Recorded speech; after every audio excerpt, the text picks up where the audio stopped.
ரேஷனுக்கு போகலான்னு போனேங்க. போனால் ரேஷன் கடை இருக்குது, ஆனால் செலவு போடலை. சரி என்னாண்ணா அப்படின்னு கேட்டால் திங்கக்கிழமை தான் அப்படின்ட்டாங்க. திங்கக்கிழமை எல்லாம் போடுவீங்களான்னு கேட்டேன். எல்லாம் போடுவாங்கன்னாங்க. சரின்னு வந்துட்டேன்.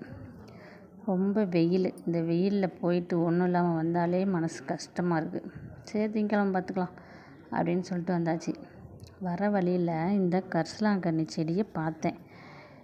இது எங்கெங்கேயோ தேடி பார்த்து எனக்கு கிடைக்கவே இல்லை.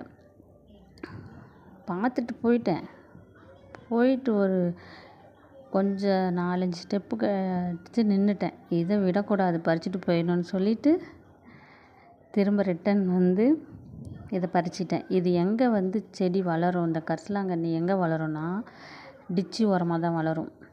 நம்ம அங்கே வளருதேன்னு நம்ம பறிக்காமல் போனால் நமக்கு தான் நஷ்டம். அதனால் இது எங்கே வளர்ந்தாலும் டிச்சி ஓரம் தான் வளரும். டிச்சின்னா சேலத்தில் டிச்சின்னு சொல்லுவோம். சாக்கடை ஓரமாக தான் இது வளரும்.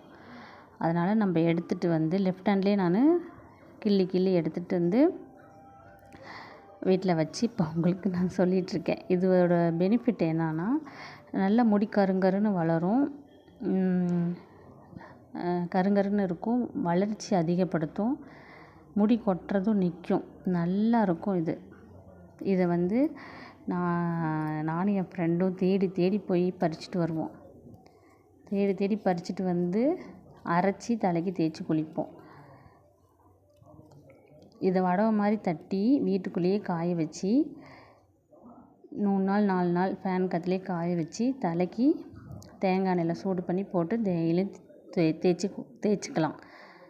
டெய்லியும் தேங்காய் எண்ணெய் தேய்க்கிறவங்க இது எப்படி பார்த்தீங்களா, இப்படி கசக்கணுன்னு எப்படி கரும்பச்சையாகி அப்படியே கருப்பாகும்.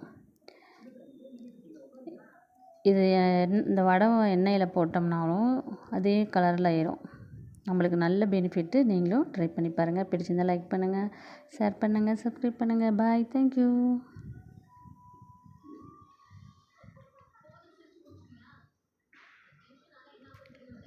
பார்த்தீங்களா எப்படி கருப்பாக இருக்குதுன்னு சொல்லிட்டு, எப்படி கலராக இருக்குது.